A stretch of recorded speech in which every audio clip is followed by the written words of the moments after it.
Have you ever been asked a question you got excited about at an interview? I'm not talking about those boring questions like, tell me about yourself. What are your strengths and your weaknesses? No, I'm talking about a question that lights you up, that makes you want to hug the interviewer.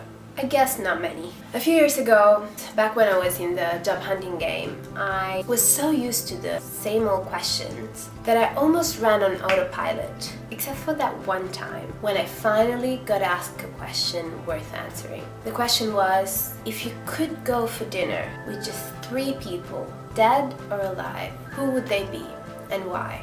I got so excited, I almost jumped out of my seat and hugged the guy. These are the type of questions you ask when you're getting to know someone, when you want to learn more about them, when you really want to find out what their interests are. I didn't answer that question to impress him, I answered it from my heart. He could definitely feel my excitement. I got through to the next round, let me tell you. Didn't get the job though. I vaguely remember the answer I gave at the time, but I've decided to make this question the very topic of today's video. You'll get to know me a bit better, and hopefully you'll learn about people, great people, you can invite to your next dinner party. Let's get started. Hi guys, welcome back to my channel. If you don't know me, my name is Angelou and this is my 4th video. I'm new to YouTube and I would be so happy if you could support me in my journey by liking this video and subscribing to my channel. And if you feel extra supported today, please click that bell. That will notify you when I post a new video. This is a space where I talk about anything that comes into my mind. Welcome to my world, I guess.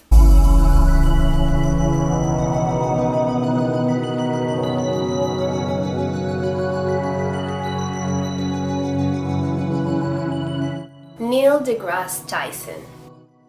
If you have any interest in the cosmos, the universe, black holes, how the earth came to be, time travel, God, you probably know who he is. But if you don't worry. I am actually envious of you because you're about to probably binge watch every single interview he has ever done, talking about the most exciting things. He's an American astrophysicist, but most importantly, he's one of the best storytellers out there, full of pathos in his delivery. He lives and breathes his work, and his passion for science is tangible. It comes through in every word he expresses. And I dare you not to be interested in anything he says. He's obviously incredibly smart. He's an astrophysicist after all.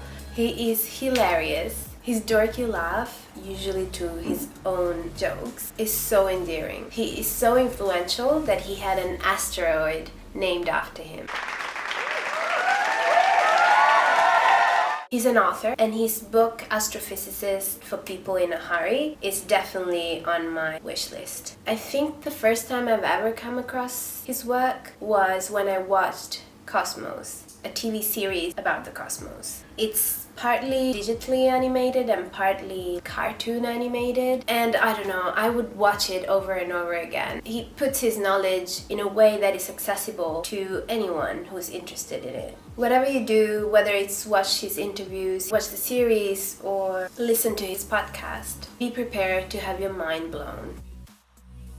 The second person I would invite to my dinner is Russell Brand. And he doesn't need any intro, right?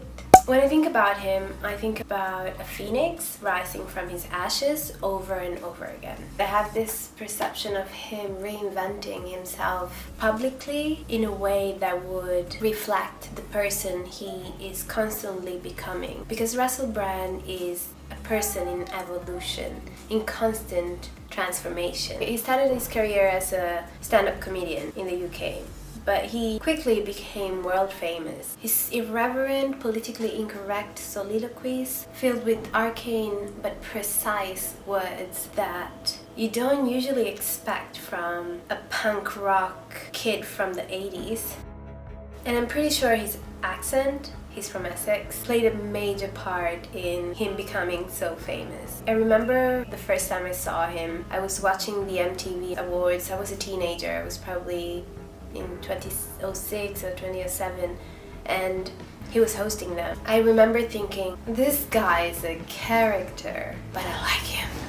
He struggled with many types of addiction, starting with heavy substance abuse, which he then replaced with sex and then fame. And he's always been very open about his journey. His journey towards freedom and sobriety became deeply spiritual, and it inspired him to inspire others who may be struggling with any type of addiction.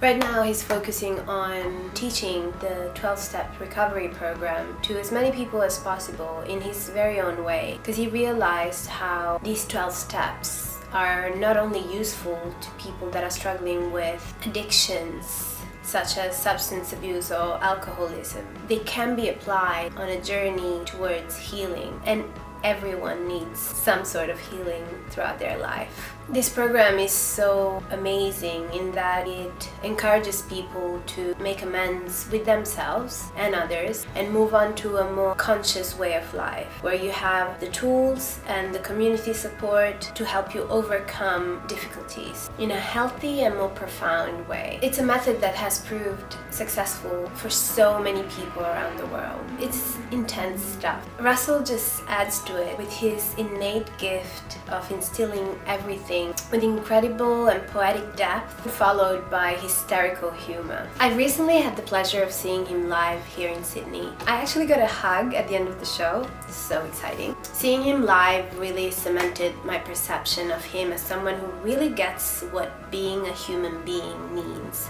All our struggles, the urges, our dreams of grandiosity, and the challenge of navigating life and relationships while trying to maintain sanity and being a good person. And last, but certainly not least, Maya Angelou.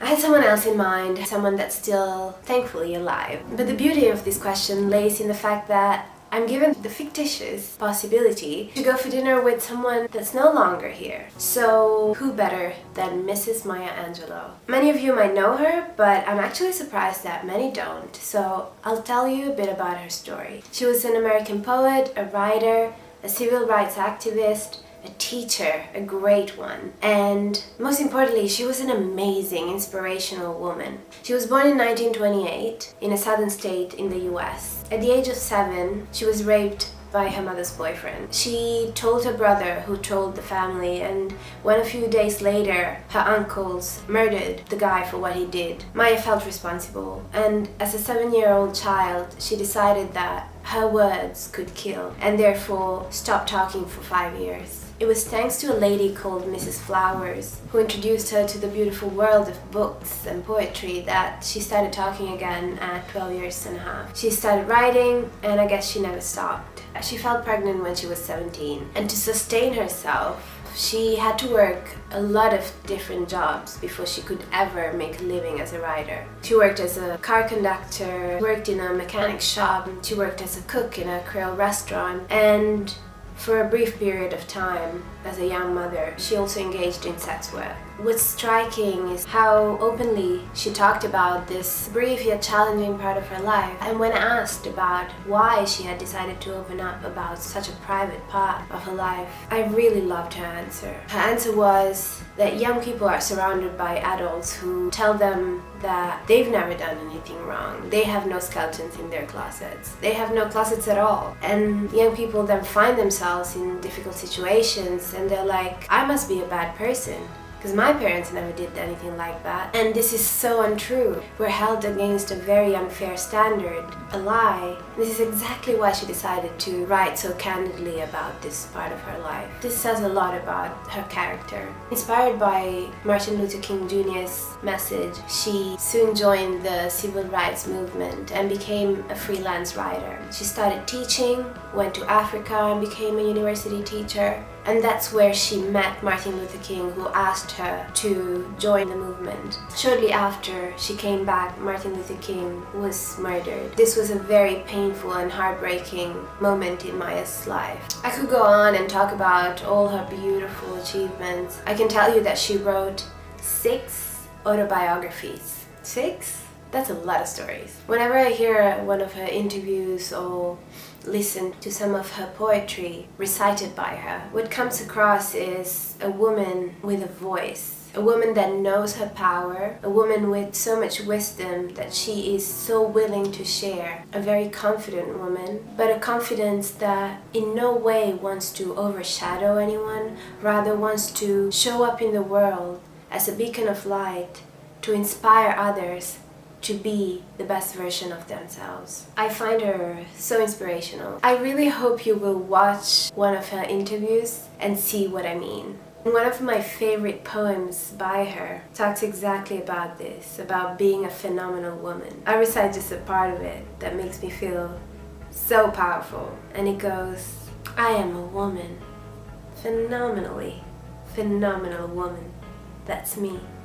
So that's it, guys, we're done. I hope you enjoyed the video. These are the people I would love to go for dinner with. Can you imagine being at a dinner table with Neil deGrasse Tyson, Russell Brand and Maya Angelou? The conversation we would have?